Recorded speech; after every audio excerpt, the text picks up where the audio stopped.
শেখ হাসিনার পতনে প্রবাসীদের অনেক ত্যাগ এবং অবদান রয়েছে, যা দেশের ভেতরে অনেকে অনুধাবন করতে পারেনি বলে মন্তব্য করেছেন বিএনপির স্থায়ী কমিটির সদস্য আমির খসরু মাহমুদ চৌধুরী।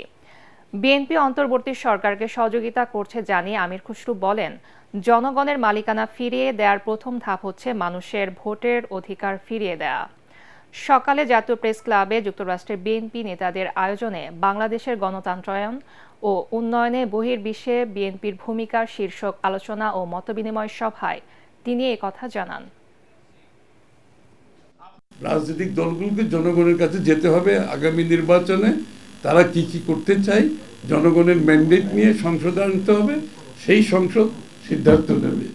এর বাইরে যদি কোনো সিদ্ধান্তে কেউ যেতে চায় সেটা হবে অগণতান্ত্রিক, সেটা হবে দেশের মানুষের চিন্তার বিরুদ্ধে, ইচ্ছার বিরুদ্ধে এবং রাজনীতিকে একটু ভুল পথে নিয়ে যাওয়ার জন্য, যার কারণে যদি আবারও সেই স্বৈরাচার ফ্যাসিস্ট শেখ হাসিনার জন্য পথ খুলে দেওয়া ছাড়া আর কিছু নাই।